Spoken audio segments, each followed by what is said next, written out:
반갑습니다. 2022학년도 1학기 경남산업고등학교 교육과정 설명회를 시작하겠습니다.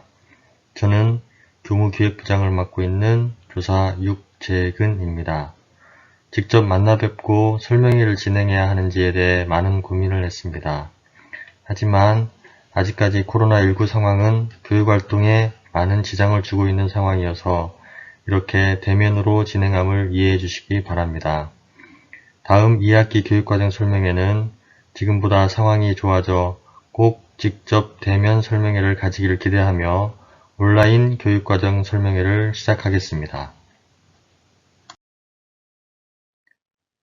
순서는 교직원 소개, 학교장 인사말, 학교 환경 개선 및 교육활동 소개, 학교 생활기록부 개선사항 안내, 교육활동 침해행위 예방교육, 공교육 정상화법 및 선행학습 규제 연수, 학교 폭력 예방과 학생 안전, 내 자녀의 성공적인 취업 순으로 하겠습니다.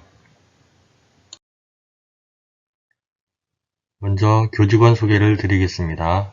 본교는 홍세철 교장선생님과 위재수 교감선생님께서 계시고 교무기획부를 포함해 15개의 부서가 있습니다. 각 부서와 부서장은 다음과 같습니다.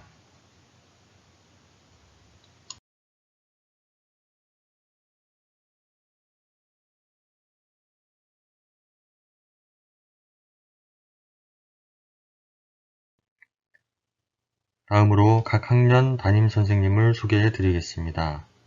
각 학년 담임선생님은 다음과 같습니다. 담임선생님과 자녀에 대해 상담을 원하시면 언제든 학교로 전화를 주시면 감사하겠습니다. 이후 소개되는 내용을 끝까지 꼭 시청해 주시기 부탁드립니다. 감사합니다.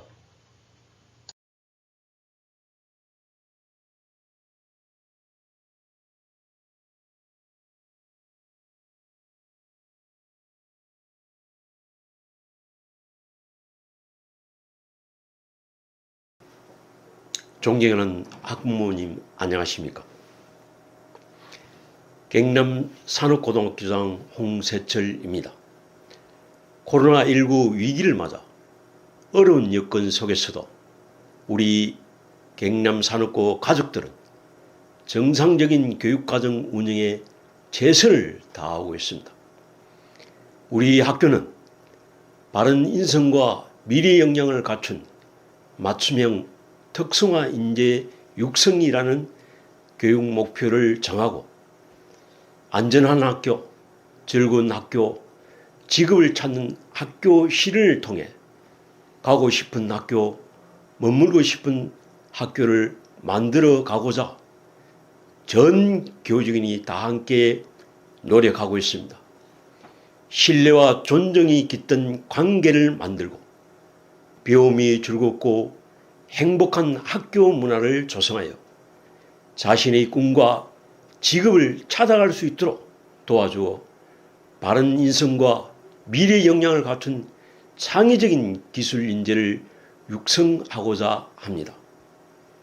이들을 실현하기 위한 사업으로 중소기업 인력 양성 사업, 취업 역량 강화 사업, 특성화고 핵심 지원 사업, 맹장 기술 이전 사업 등을 운영하고 있습니다.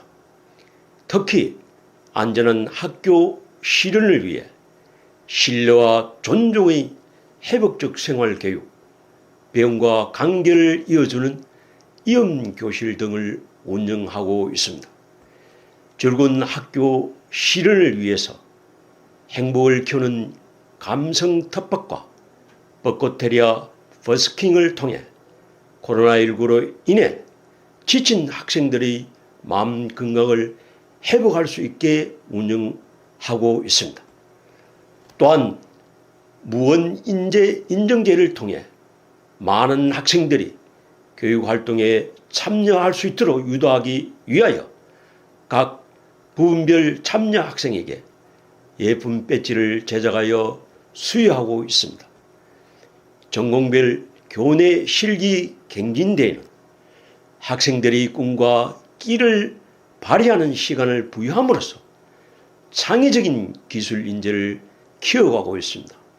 그리고 학교 곳곳에는 학생들이 직접 참여하여 따뜻한 감성이 묻어나는 공간 연출을 통해 머물고 싶은 학교를 함께 만들어가고 있습니다. 직업을 찾는 학교 실현을 위해서는 중소기업 이해연수, 창업교육, 자격증 취득교육, 성공한 지역과 선배 CEO와의 대화, 공무원반, 부상한반 방과 후 운영, 전공 심화 동아리 운영을 통한 기술인재 육성 등의 다양한 교육활동을 준비하고 있습니다. 교장실은 항상 열어두고 있습니다. 언제든지 오십시오. 자녀 교육에 관심을 가지시고 자주 학교 방문을 해 주시기를 부탁드립니다. 자녀들이 꿈과 희망을 실현해 갈 수 있도록 많은 관심과 격려와 지지를 부탁드립니다. 아무쪼록 우리 경남산업고등학교 모든 가족들의 코로나19 극복과 건강과 행복을 기원합니다. 존경하는 학부모님 여러분, 사랑합니다. 고맙습니다. 감사합니다.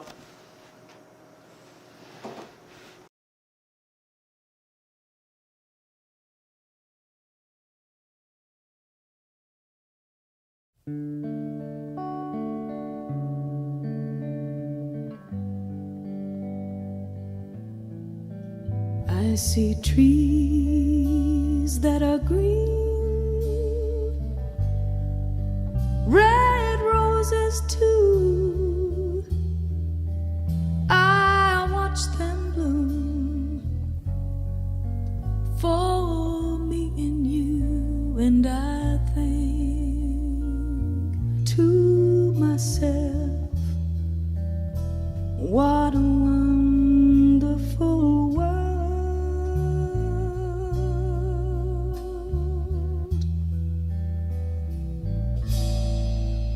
I hear babies cry, I watch them grow, and they'll learn much more than I'll ever know. And I think to myself, oh, what a wonderful world.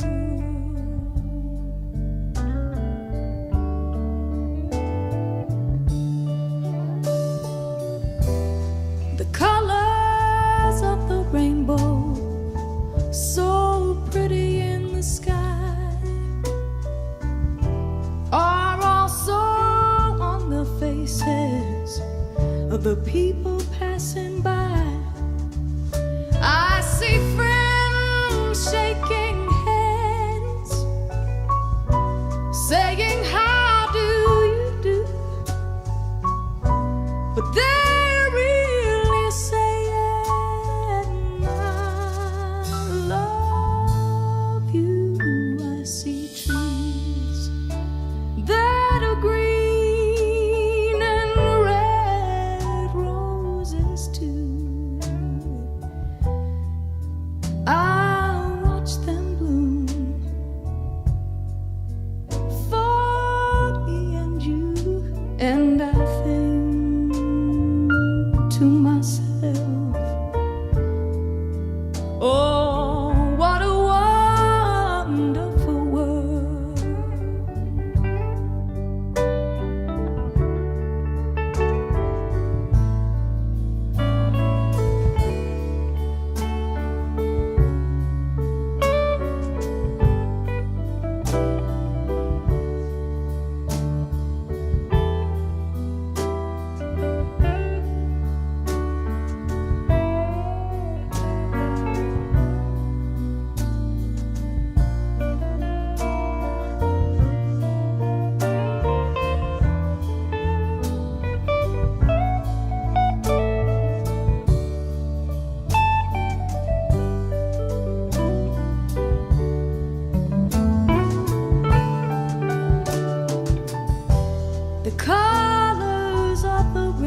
안녕하십니까. 2022학년도 학교생활기록부 학부모 전달 연수를 시작하도록 하겠습니다. 저는 교무기획부 정윤희입니다. 학교생활기록부는 학교 생활태도 및 성장 변화의 학생 종합 성장 보고서이며 학생의 성장과 학습 과정을 상시 관찰, 평가한 종합 기록입니다. 상급 학교의 학생 선발에 활용할 수 있는 자료로 사용되기도 합니다. 학교생활기록부는 준연구 보관되는 법정 장부입니다. 학교생활기록부 근거 법령을 알아보도록 하겠습니다. 학교생활기록부는 초중등교육법, 초중등교육법 시행규칙, 학교생활기록 작성 및 관리 지침에 의해서 시행되고 있습니다. 학교생활기록부 기재 항목을 보겠습니다. 인적, 학적, 출결, 수상, 자격증 및 인증 취득 상황인 학생 기본사항, 자율, 동아리, 봉사, 진로희망, 특기사항 같은 창의적 체험활동 상황, 자유학기 활동, 독서활동 상황 같은 비교과 활동 상황, 교과목, 원점수, 과목 평균, 성취도, 석차 등급, 세부 능력 및 특기사항을 적는 교과 학습 발달 상황, 수시로 관찰하여 누가 기록한 학생의 행동 특성과 총체적으로 학생을 이해할 수 있는 종합 의견을 적는 행동 특성 및 종합 의견으로 나뉩니다. 2022년 학교생활기록부 무엇이 달라졌는지 보겠습니다. 먼저 출결 관련 내용입니다. 첫 번째, 투표에 참여하는 경우 당일 왕복 소요 시간으로 출석을 인정한다. 두 번째, 학생 선수의 출석 인정 결석 일수는 30일에서 25일로 줄었습니다. 학교생활기록부에서 꼭 알아야 할 사항을 적어 놓았습니다. 기재 불가 사항인데요. 첫 번째, 교내대회 참여 사실과 그 성적 및 수상 실적은 기재가 불가합니다. 두 번째, 자격증 명칭 및 취득 사실이 기재 불가합니다. 세 번째, 학생이 재학한 고등학교를 알 수 있는 내용은 기재가 불가합니다. 학교교육 계획서에 따라 실시한 교육활동 중에 교사 지도하에 학생이 직접 작성한 자료는 활용이 가능합니다.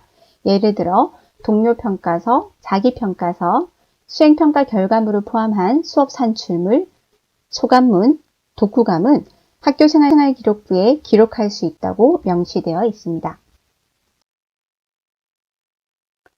수상경력 제공은 상급 학교 진학 시 학기당 1개만 제공을 되며 2024학년도 대입부터는 상급 학교 진학 시 수상경력 실점은 제공하지 않습니다. 세부능력 및 특기사항은 기초 탐구 교과군에서 모든 교과, 모든 학생으로 입력 범위가 확대되었습니다. 자녀의 학교생활기록부 열람이 가능합니다. 나이스 학부모 서비스에서 확인하실 수 있습니다. 하지만 당해 학년도 서술형 항목인 교과 학습 발달 상황, 창의적 체험활동, 행동 특성 종합 의견을 제공하지 않으며 학교생활부 기록이 마감이 된 이전 학년도 학교생활기록부는 열람이 가능합니다. 학교생활기록부에 대해서 더 궁금하신 점은 학교생활기록부 종합지원 포털을 이용을 해주시기 바랍니다. 이상으로 2022학년도 학교생활기록부 학부모 전달 연수를 마치겠습니다. 감사합니다.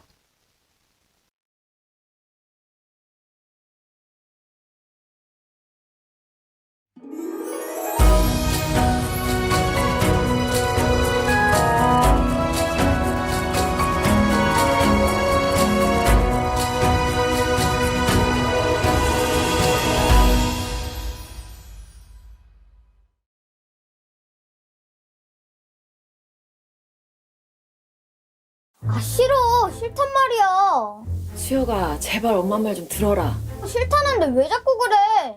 오늘 추우니까 긴 바지 입어. 싫어. 반바지 입을 거야.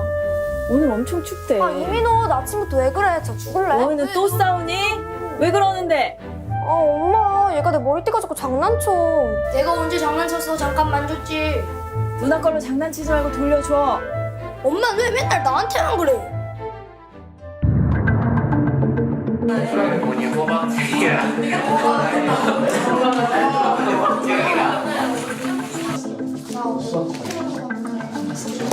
좀 먹자. 아야 내놔. 좀 먹자고. 아야 쏟아진단 말이야. 네, 나도. 너네들 진짜 왜 그래? 선생님, 애들이 주일 거 가지고 장난쳐요. 혼내주세요. 친구 걸로 장난치지 말고 얼른 돌려줘. 줄라 그랬어요. 쌤은 맨날 나만 가지고 그래. 얘들아, 그만하고 자리에 앉자.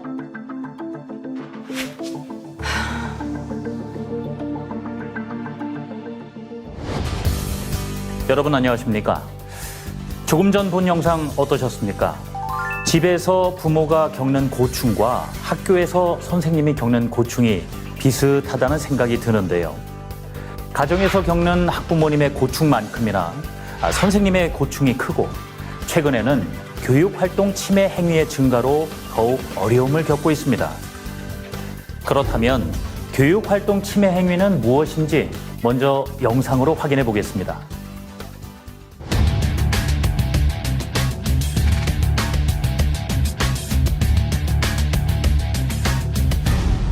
학교는 학생의 학습권을 국가와 학부모로부터 위임받아 학생의 발달 수준에 맞춘 교육 과정을 바탕으로 전인적인 교육을 수행합니다. 이 과정에서 중요한 역할을 담당하고 있는 주체가 선생님입니다. 교육공무원법 제43조 제1항에서는 교권은 존중되어야 하며 교원은 그 전문적 지위나 신분에 영향을 미치는 부당한 간섭을 받지 아니한다라고 규정하고 있는데요.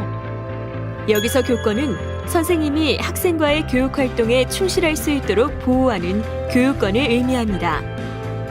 우리나라는 선생님의 지위와 교육활동을 보호하는 내용을 법률로 구체적으로 명시하고 있습니다. 바로 교원의 지위 향상 및 교육활동 보호를 위한 특별법, 약칭 교원지휘법입니다.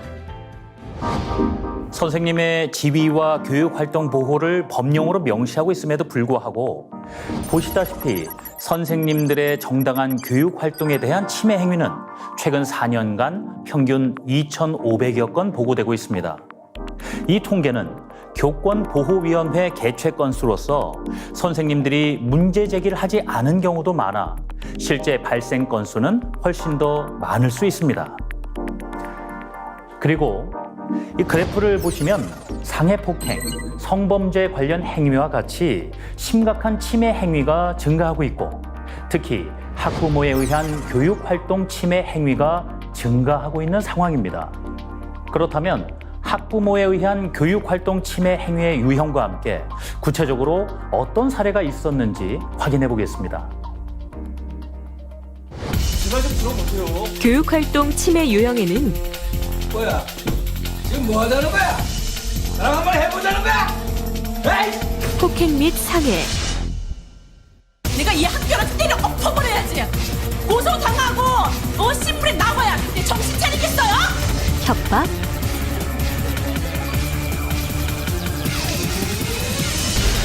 모욕, 명예훼손, 당신이 그게 할 소리야! 에이! 손괴,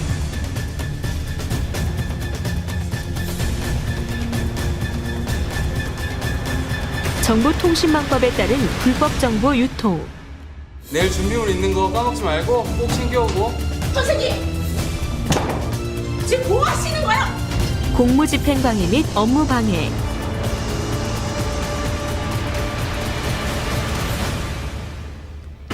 성적 굴욕감 또는 혐오감을 느끼게 하는 행위, 시험 범위가 너무 많아요. 좀 줄여주세요. 시험 문제가 너무 어려워요.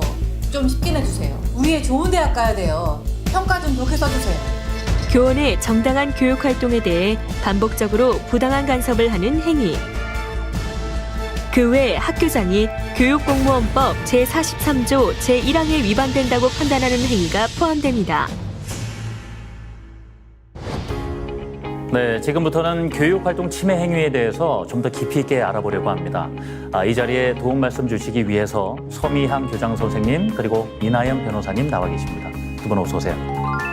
안녕하세요. 네, 선생님은 아이들을 가르치는 일만 하면 되지 않을까? 이렇게 생각이 싶거든요. 그런데 정말 많은 일을 하고 계신다면서요, 유재 선생님? 네, 그렇습니다. 수업은 당연하고요. 학생 상담이나 행정 업무까지 일이 아주 많습니다. 네. 글쎄요, 이 학부모님들이 우리 선생님이 얼마나 많은 일들을 하시는지 잘 알고 계실까 싶습니다. 그래서 한 선생님의 일과를 저희가 재구성해 봤습니다. 영상 보고 와서 말씀 나누겠습니다. 보시죠. 저는 중학교 선생님입니다. 저의 하루는 아침에 아이들 등교 지도를 하는 것부터 시작됩니다. 그리고 교실로 돌아와 전달 사항을 전달하고 출석 체크를 합니다. 준비한 수업 준비물들을 가지고 가 아이들을 가르치고 쉬는 시간에는 교감 선생님께 결석 학생 보고를 하고 교무실에서 발생한 학급 사안에 대해 협의를 합니다. 수업이 없는 시간에는 학생 과제물 확인, 수업 자료 체크, 인터넷 연수 듣기, 학부모 예약 상담을 합니다. 점심시간에는 학생 질서지도, 청결 및 자리 안내 등을 하다 보면 금방 다시 오후 수업 시간이 됩니다. 오후에는 좀 지치기도 하지만 그래도 최선을 다해 아이들을 가르치다 보면 어느덧 종례 시간이 되죠. 가정통신문을 나눠주고 청소지도까지 한 후 아이들을 보냅니다. 그리고 교직원 회의 등 협의를 하고 학부모와 전화상담, 수업 준비 등을 한 후 퇴근을 합니다. 이렇게 바쁜 하루가 저의 일상입니다. 와, 저도 학부모지만 저렇게 많은 일들을 하시는지 미처 몰랐어요. 참 바쁘시군요. 네, 특히 코로나19 상황처럼 예상치 못한 상황이 발생할 경우에는 그 수업, 원격 수업으로 전환한다든지 또는 아침, 저녁, 점심으로 발열 체크, 자가 진단 확인, 출결 확인, 점심시간 관리까지 선생님들이 예상치 못한 일이 갑자기 업무가 상당히 많아졌습니다. 예, 그러면 그런 일상 중에서 갑자기 교육활동 침해 행위가 발생을 했다. 당연히 뭐 심리적인 압박도 받으시겠지만 우리 선생님들께 어떤 영향이 있을까요? 교육활동 중 특히 수업 시간에 교육활동 침해 행위가 발생하면 수업이 제대로 이루어질 수 없기 때문에 다른 학생들의 학습권도 침해됩니다. 또한 교육활동 침해를 경험하면 선생님이 받게 되는 심리적, 정신적 충격이 상당히 크기 때문에 장기적인 수업 결손으로 이어질 수가 있어서 학생과 교사 모두에게 피해가 됩니다. 뿐만 아니라 그런 장면을 목격한 다른 학생들의 심리적 불안이 정서적 영향을 주기 때문에 부정적인 태도를 습득하게 하는 등 비교육적인 영향을 줄 수도 있습니다. 잠깐만 돌이켜보면 뭐 내 아이뿐만 아니라 그 모습을 지켜본 다른 학생들까지도 분명히 악영향을 미친다. 이거 좀 명심을 해야 되겠군요. 자, 그래서 2019년에 개정된 교원지휘법에서는 이 교육활동 침해자에 대한 조치가 훨씬 강화됐지 않습니까? 그렇죠? 네, 맞습니다. 2019년에 교원지휘법이 개정이 되면서요. 교육활동 침해 행위 학생에 대해서는 학교에서의 봉사, 사회봉사, 특별교육 이수 또는 심리치료, 출석정지, 학급교체, 전학, 그리고 고등학생의 경우에는 퇴학 조치까지 가능합니다. 또 학생이 특별교육 이수 또는 심리치료 조치를 받는 경우에는 학생의 보호자까지 이에 함께 참여해야 되는데요. 학부모님께서 이에 참여하지 않으시는 경우에는 300만 원까지 과태료가 부과됩니다. 그 말씀하신 것 외에도 좀 신설된 내용들이 보이던데요. 네, 맞습니다. 형사처벌 대상에 해당하는 교육활동 침해 행위를 한 경우에는 관할청이 직접 수사기관에 고발할 의무도 신설되었습니다. 그리고 피해 교원의 치료와 회복을 위한 보호조치 비용은 원칙적으로 침해 행위를 한 학생의 보호자가 부담을 해야 하고요. 필요시에는 관할청이 우선 부담을 하겠지만 이후 구상권을 청구할 수 있는 조항도 신설되었습니다. 네, 이렇게 교육활동 침해에 대해서 주된 내용들을 설명을 들어보고 있습니다만 그래도 우리 학부모 입장에서는 여전히 궁금한 점들이 많지 않을까 싶습니다. 그래서 학부모님들의 질문을 한 분 한 분 저희가 받아봤고요. 이 자리 통해서 두 분께 좀 답을 바로 들어보면 어떨까 싶습니다. 먼저 질문부터 확인하고 오겠습니다. 학부모로서 의견을 제시하는 일이 교육활동 침해가 될 수 있나요? 궁금하시겠는데요. 부모가 의견을 제시하는 것 자체가 과연 교육활동 침해가 될 수 있나 이런 내용이거든요. 어떻습니까? 네, 물론 학부모는 자녀의 교육에 대해서 학교의 의견을 자유롭게 제시할 수 있습니다. 다만 학교와 선생님의 상황에 따라서 그 의견을 전부 다 들어드릴 수가 없는 경우가 있는데요. 이럴 경우에 학교와 선생님은 그 이유에 대해서 자세하게 설명을 드릴 겁니다.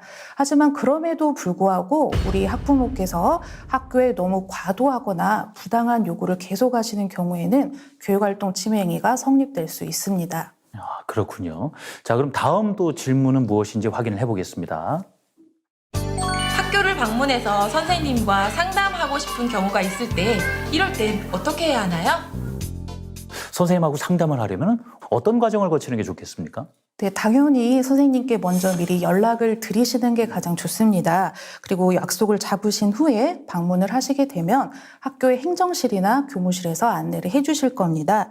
그런데 학부모님들께서 간혹 학교를 불쑥 방문하시게 되면 학부모님들께서도 기다리셔야 되는 상황이 발생될 수 있고요.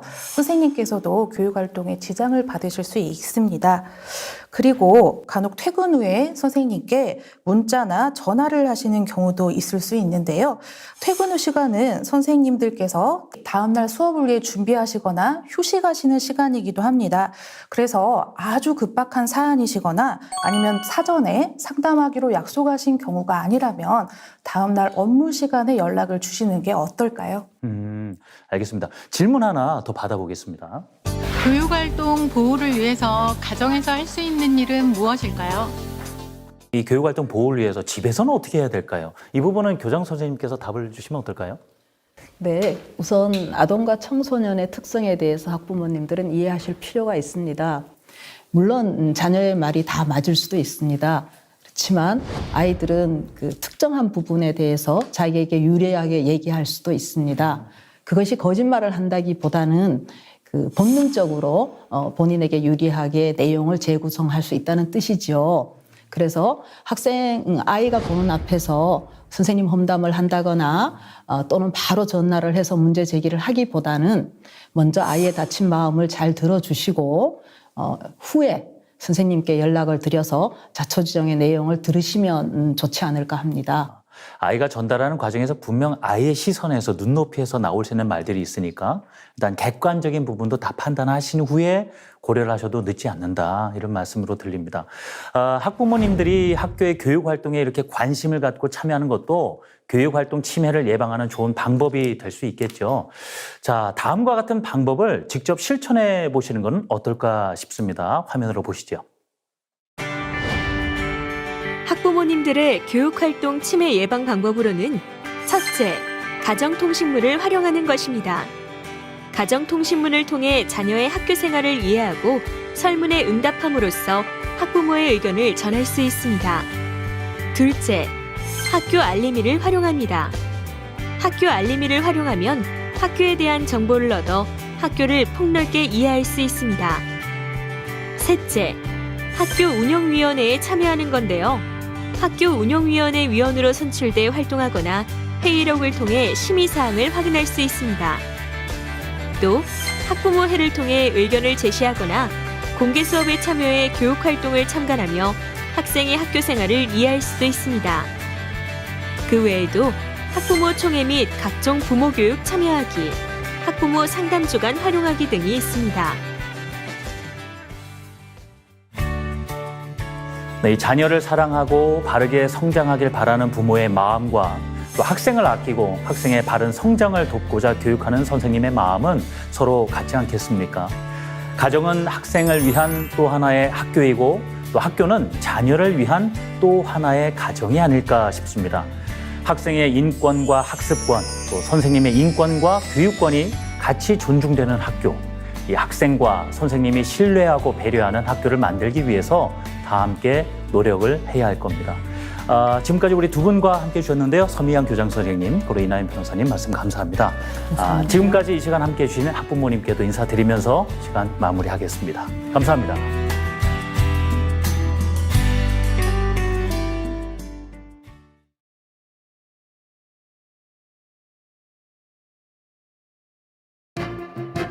선행 교육을 유발하는 사교육과 학교의 선행학습 유발 요인을 줄이고 교육과정을 정상적으로 운영하여 학생들의 과도한 경쟁이나 학습 부담을 줄이고 학교 교육을 정상화한다는 목적으로 제정된 공교육 정상화법.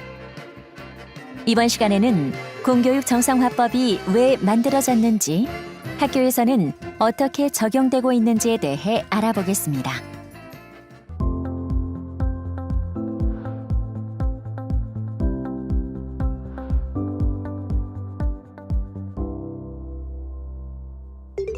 안녕하세요. 안녕하세요. 이번 시간에는 한국교육과정평가원의 이명진 박사님과 함께 공교육 정상화법에 대해 궁금한 점들을 나눠보도록 하겠습니다. 박사님, 공교육 정상화법은 무엇인가요? 공교육 정상화법은 2014년 9월 12일부터 시행된 공교육 정상화 촉진 및 선행교육 규제에 관한 특별법의 약칭이고요. 그동안의 교육 현장의 요구를 반영해서 2019년 3월에 일부 개정이 되기도 했습니다. 이 법은 학부모의 경제적 부담을 줄이고 학교 내에서 공정한 경쟁이 이루어지도록 하고, 또 학생의 창의력을 개발하거나 인성의 함양을 포함한 전인 교육이 실현되도록 하기 위해서 제정되었습니다. 초등학교, 중학교, 고등학교에서의 교육과정의 정상화에 아주 기여를 많이 하고 있고요.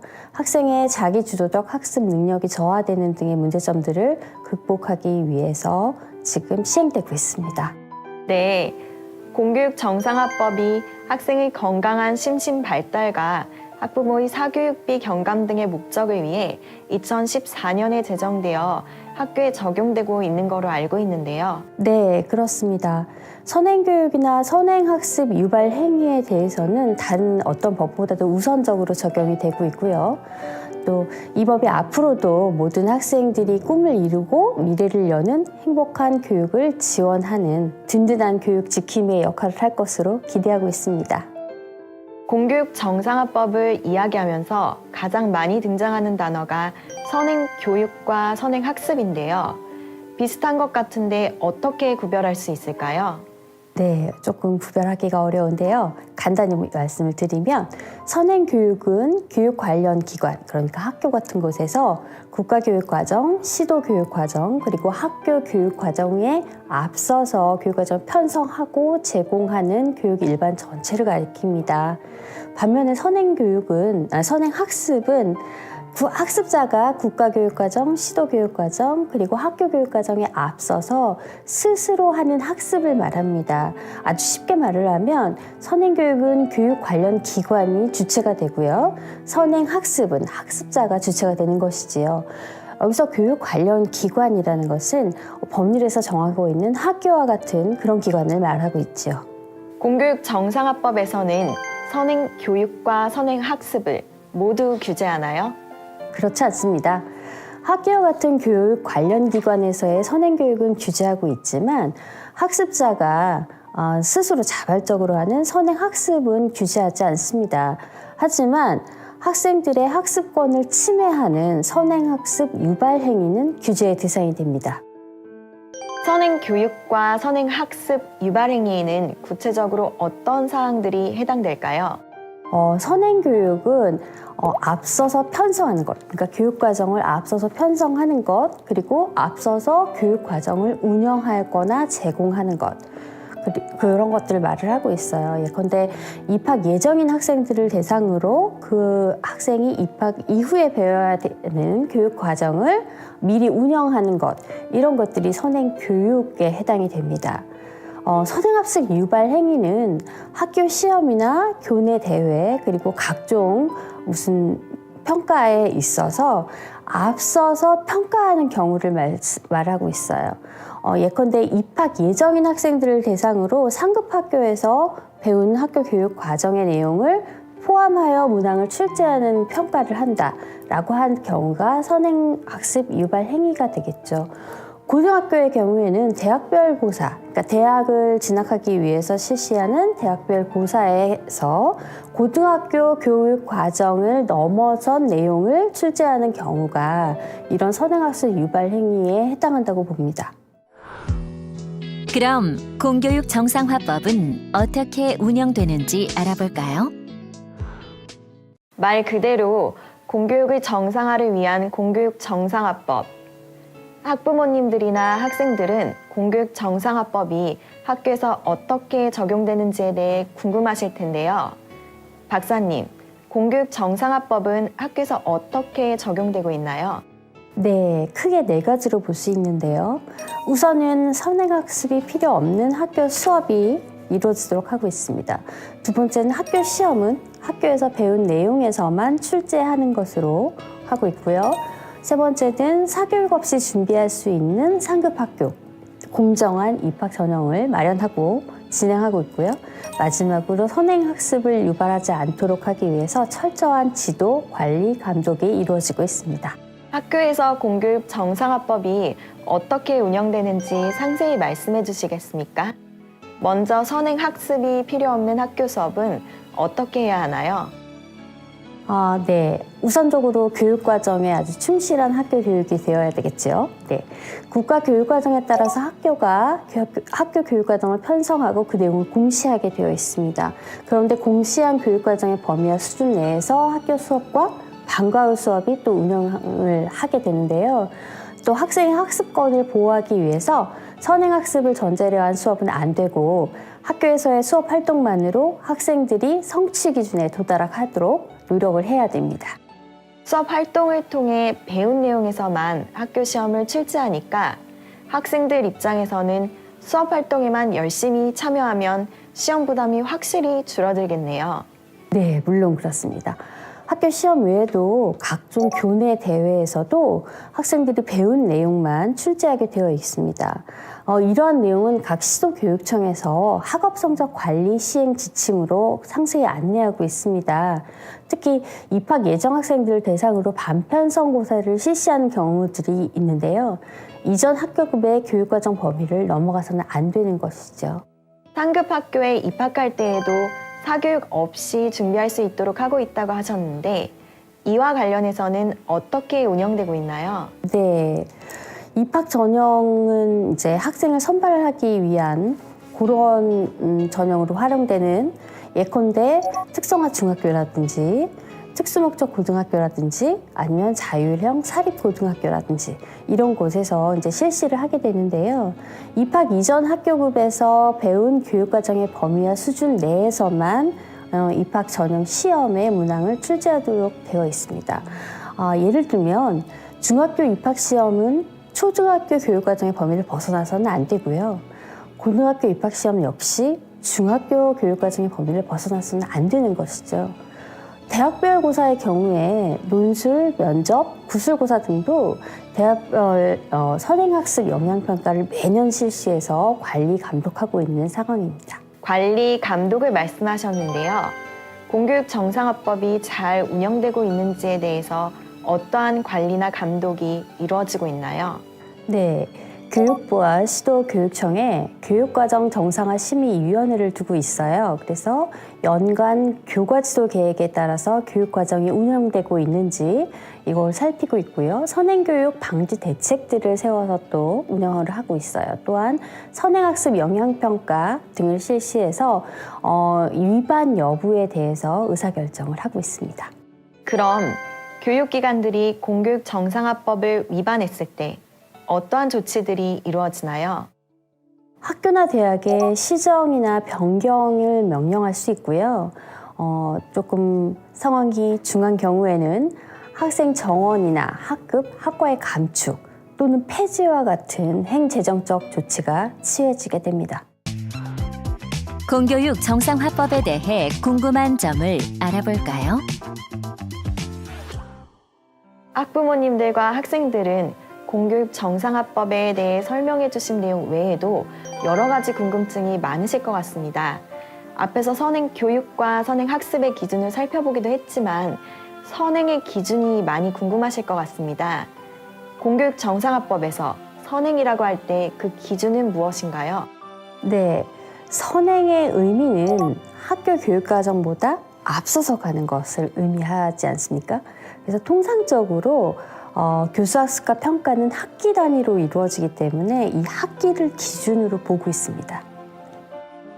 그렇군요.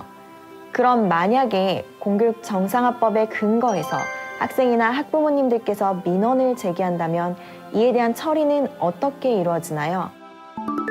민원들은 먼저 학교로 이제 들어오게 되는데요.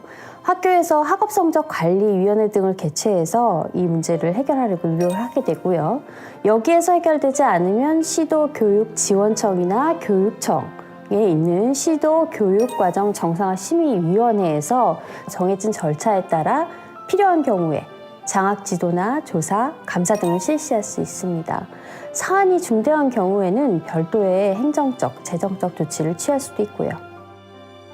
그럼 학부모님들은 선행 교육 관련 사항에 대한 정보를 어디에서 어떻게 얻을 수 있을까요? 네, 학교에서는 교원들뿐만 아니라 학생과 학부모를 대상으로 공교육 정상화법에 대한 연수를 1년에 1회 이상 실시하도록 되어 있습니다.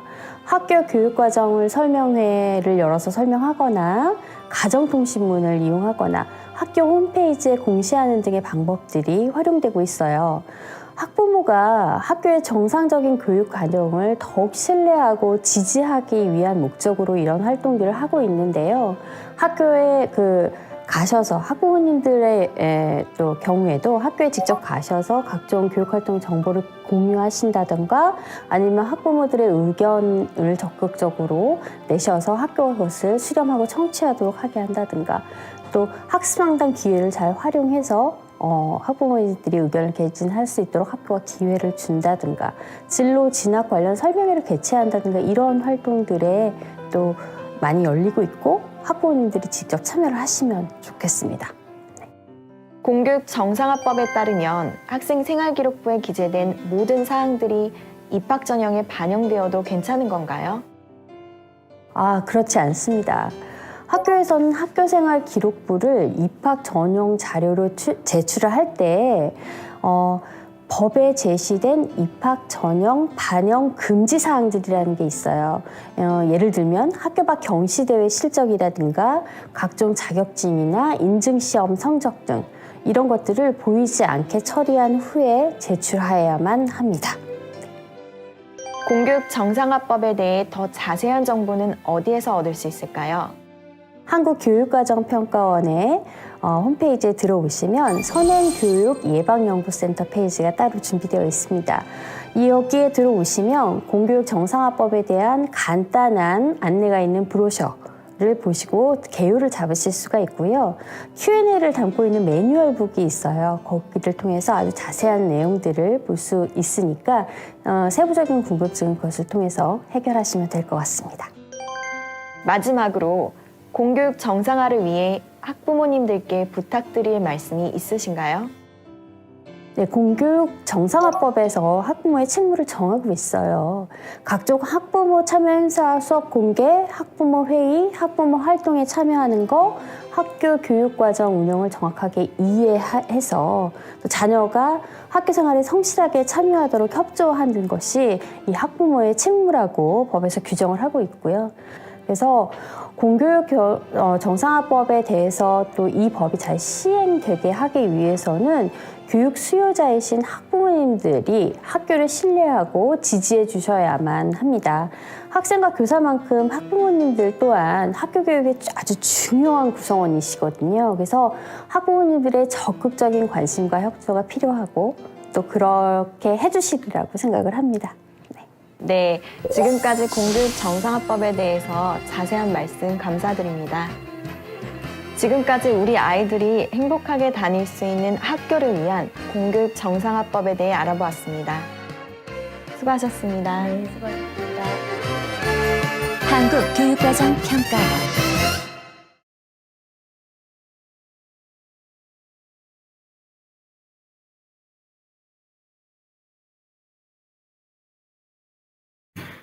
안녕하십니까. 경남산업고등학교 인성안전교육부장 조영창입니다. 지금부터 학교폭력 예방, 자살 예방, 아동학대 예방 교육을 시작하도록 하겠습니다. 첫 번째는 학교폭력 예방 교육입니다. 학교폭력이란 학교 안과 밖에서 학생을 대상으로 발생한 상해, 폭행, 감금, 협박, 악취 유인, 명예훼손, 모욕, 공갈, 강요, 강제적인 심부름 및 성폭력, 따돌림, 사이버 따돌림, 정보통신망을 이용한 음란, 폭력, 정보 등에 의하여 신체, 정신 또는 재산상의 피해를 수반하는 행위를 말합니다. 즉, 피해자가 학생이며 신체적, 정신적인 피해가 있다면 학교폭력이 될 수 있다고 말씀드리고 싶습니다. 학교폭력은 장기화될수록 피해가 심각해지기 때문에 조기에 발견하여 예방을 하거나 조치를 취하여 큰 피해가 생기지 않게 하는 것이 매우 중요합니다. 그렇기 때문에 부모님께서는 자녀와 많은 대화를 통하여 평소와 다른 모습을 보인다면 학교폭력이 일어나고 있는지 의심을 할 필요가 있습니다. 자녀와 대화를 하거나 관찰하실 때 이와 같은 징후를 미리 알고 있으면 도움이 될 수 있습니다. 가해 학생 또한 평소와는 다른 행동과 언행을 보이니 부모님께서는 이를 참고해 주시기 바랍니다. 2020학년도부터 학교폭력 사항이 처리 과정이 변경되었습니다. 학교폭력이 발생하면 학교에서는 신고 접수를 하게 됩니다. 이후 학교에서는 학교폭력 관련 학생을 불러 사안 조사를 실시하고 피해 정도가 심각하여 관련 학생들끼리 분리가 필요하다거나 치료가 필요한 경우 긴급조치를 하게 됩니다. 사안 조사가 완료된 후 학교폭력 전담기구에서 조사를 실시하고 피해 학생이 피해가 적고 피해 학생과 부모님께서 학교장 자체 해결에 동의를 한다면 학교에서 일이 마무리됩니다. 하지만 피해 학생의 피해가 크고 피해 학생과 부모님께서 학교장 자체 해결에 미동의를 할 경우 교육지원청에서 개최되는 학교폭력대책심의위원회에 회부되고 조치가 결정됩니다. 학교폭력대책심의위원회에서 조치가 결정되면 가해 학생의 부모님은 조치를 수용하거나 조치에 대하여 불복할 수 있으며 불복할 경우 행정심판과 행정소송을 통하여 해결할 수 있습니다. 두 번째는 자살 예방입니다. 학생들의 자살은 매년 증가하고 있으며 자살을 시도하는 학생뿐만 아니라 주변 친구들에게도 영향을 미치게 됩니다. 그렇기 때문에 학교와 가정에서 학생들의 심리 상태를 파악하고 있어야 이를 예방할 수 있습니다. 첫째, 자녀가 죽고 싶다라는 표현을 쓴다면 이를 좌시하지 않고 도움이 필요하다는 신호로 파악하셔야 합니다. 둘째, 죽고 싶다라는 표현을 사용하지 않아도 자녀의 달라진 모습이 있다면 주의를 기울여야 합니다. 셋째, 자녀가 자해하는 행동을 한다면 비난을 하지 않아야 합니다.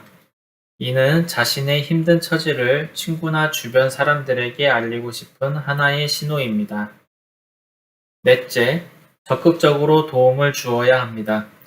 자녀가 자해와 같은 자살 징후가 보인다면 반드시 직접적인 질문을 해야 합니다.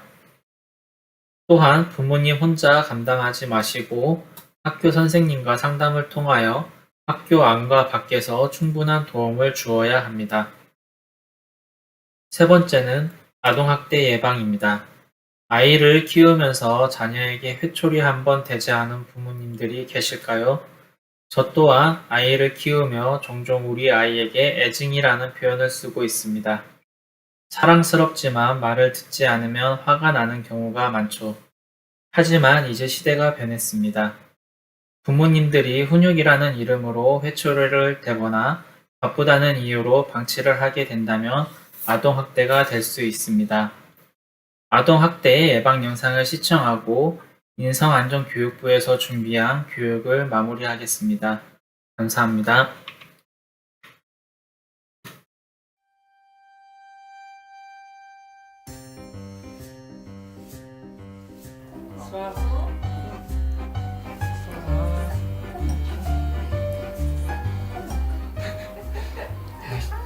우와, 나 잡았다, 콩고.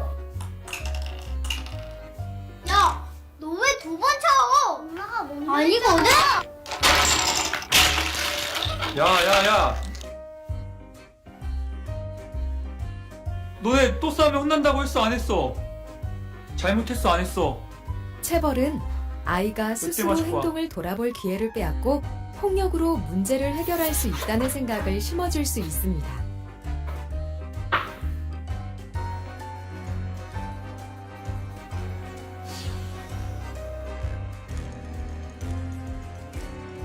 뭐야?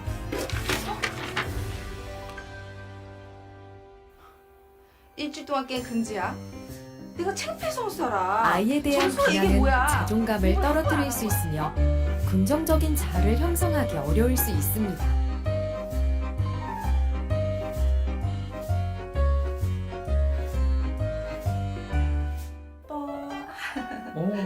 귀여워. 이거 SNS 올려야겠다. 아이에 대한 사랑이 자칫 우리 아이의 인권을 침해하는 행위가 될 수 있습니다. 엄마 갔다 올게 공주. 잘 놀고 있어?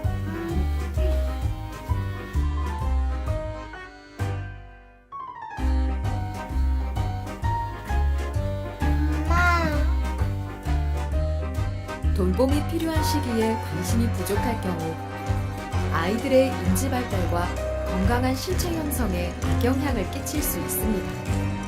일상 속에서 나도 모르게 했던 행동들이 아이에게 큰 상처가 될 수 있습니다. 아이들의 마음에 관심을 기울여 주세요. 안 보이시나요? 아이들의 행동에 주민하세요.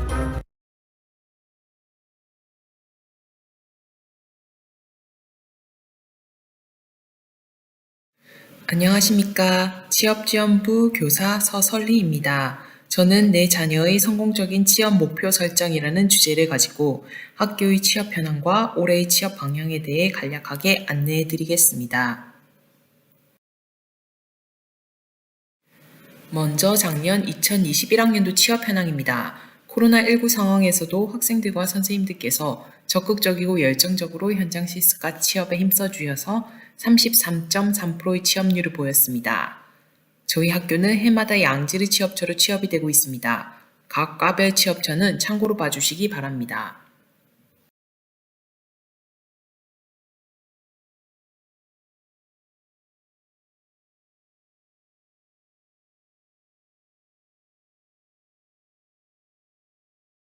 내 자녀가 취업을 목표를 가지고 학교 생활을 한다면 1학년 때는 취업 목표를 설정하고 2학년 때는 취업을 준비하고 3학년 때는 취업을 실천한다는 전략을 가지고 접근하면 좋겠습니다.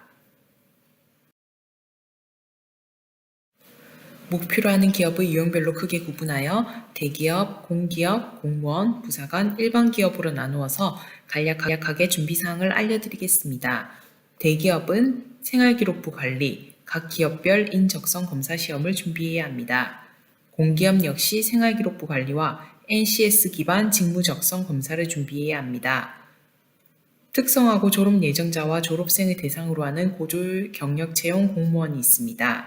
우리 학생이 고등학교 3학년일 때 응시할 수 있는 공무원 시험의 종류가 크게 지역인재, 도교육청, 도청 공무원 이렇게 세 가지가 있습니다. 첫 번째로 지역인재는 국가직 공무원입니다. 국어, 영어, 한국사, 필기시험을 칩니다. 도교육청과 도청 공무원은 지방직 공무원으로 전공 과목과 물리 또는 생물 과목 필기시험을 칩니다. 공무원 시험은 내신 성적이 일정 기준 이상이 되어야만 응시할 수 있습니다. 혹시 1, 2학년 자녀분 중에서 공무원 시험 응시를 희망하는 학생이 있으면 취업지원부로 보내주시기 바랍니다. 상세하게 안내해 드리겠습니다. 네 번째로 부사관이 있습니다. 부사관은 육해공, 해병대마다 조금씩 다르지만 필기시험 과목으로 언어 논리, 자료 해석, 지각속도, 공간능력, 상황 판단검사, 직무성격, 국사 필기시험을 칩니다. 육해군 부사관은 2022년부터, 공군 부사관은 2024년부터 국사평가는 한국사 자격증으로 대체된다고 합니다. 1차 필기시험에 합격을 하게 되면 2차 면접, 체력, 신체, 인성평가도 있습니다. 다섯 번째로 그 외의 대다수 학생들이 취업하게 되는 일반 중소기업은 자격증과 생활기록부도 중요하지만 학생의 태도와 인성이 가장 중요하다고 할 수 있습니다. 학교 생활을 성실하게만 한다면 출결, 내신 성적 등의 생활 기록부와 자격증은 기본으로 준비가 되며 인성 또한 자연스럽게 갖추어질 것입니다. 또한 학교에서 운영하는 각종 프로그램에 적극적으로 참여해주면 좋겠습니다. 각종 방과후 학교, 캠프, 동아리 등 학교에서는 학생들의 실력과 인성을 위하여 많은 프로그램을 운영하고 있습니다. 다음으로 취업을 앞둔 3학년 학생들의 취업 준비 사항입니다. 1학기에는 필기 면제자 검정을 통해서 전공기능사 자격증을 반드시 취득하여야 합니다. 남는 시간에는 이력서와 자기소개서 작성을 연습해야 합니다. 또한 학교에서는 취업을 희망하는 우수 학생들을 대상으로 중소벤처기업부의 지원을 받아 취업 맞춤반과 산학 맞춤반 프로그램을 운영합니다. 여름방학 중 96시간을 학교에서 교육받아 취업 준비를 하게 되겠습니다. 과별로 10명에서 15명 정도를 1학기에 선발할 예정입니다. 학부모님들의 많은 관심 부탁드립니다. 코로나19 상황으로 각종 채용 박람회가 온라인으로도 많이 진행되고 활성화되어 있습니다. 학생들이 직접 자신의 취업처를 찾아보는 것도 취업 준비에 있어서 아주 큰 도움이 될 것입니다. 정부에서는 2019년부터 학생들의 안전과 인권을 중시하여 무조건적인 조기 취업을 지향하고 학생들의 안전을 최우선으로 강조하는 학습 중심의 현장 실습을 도입하였습니다. 이 정책으로 선도기업과 참여기업이라는 개념이 생겨났습니다. 올해 현장 실습 운영 매뉴얼이 나오지 않아서 2021년 기준으로 말씀드리겠습니다. 선도기업은 교육부 기준에 부합하는 우수한 기업체이고 참여기업은 그 외의 기업이라고 보시면 되는데 선도기업만 우수하고 참여기업은 우수하지 않다는 것은 아닙니다. 선도기업으로 인정받는 절차가 까다롭기 때문에 절차를 생략하고 참여기업으로 참여하려는 우수한 기업체 또한 많습니다. 2021년 기준으로 선도기업은 학습 중심 현장 실습을 거친 후 수업 일수 3분의 2 이후부터 조기 취업이 가능합니다. 2021년 기준으로 참여기업으로의 취업은 학습 중심 현장 실습을 실시하고 겨울방학 이후 취업이 가능합니다. 다음은 고졸 취업 시 정부에서 주는 혜택 2가지를 말씀드리겠습니다. 올해 정책이 아직 나오지 않아서 작년을 기준으로 말씀드리겠습니다. 첫 번째는 고교 취업 연계 장려금이 있습니다. 취업 후 1년을 근무하면 500만 원을 받는 제도로 한국장학재단에서 진행하는 사업입니다. 두 번째로 현장실습 지원금이 있습니다. 학습 중심 현장실습 하루당 3만 원씩 최대 3개월을 추가로 받게 되는 지원금입니다. 이 또한 한국장학재단에서 주관하고 교육부 하이파이브 실습 일지를 빠짐없이 잘 작성하여야 합니다. 그 외에 정부에서는 청년 취업을 위한 각종 지원 정책들이 많이 있습니다. 대표적인 것으로 청년 내일 채용 공제가 있습니다. 이것은 2년간 300만 원을 적립하면 만기 시 1,200만 원을 수령하는 제도입니다. 그 외에 주택 지원, 차량 임차, 대출 지원 등 다양한 청년 지원 정책의 혜택을 볼 수 있습니다. 취업처를 알아보는 대표적인 사이트로 고용노동부에서 운영하는 워크넷이 있습니다. 참고하시기 바랍니다. 직접 만나 뵙지 못하고 온라인으로 취업 안내를 해드렸는데 추가로 더 궁금한 사항이 있으면 학생편이나 학교 취업지원부로 문의해 주시면 상세히 안내해 드리겠습니다. 또한 현장 실습과 고졸 취업 혜택에 대한 부분은 2022년 정책이 결정되는 대로 다시 학생편으로 안내해 드리겠습니다. 감사합니다.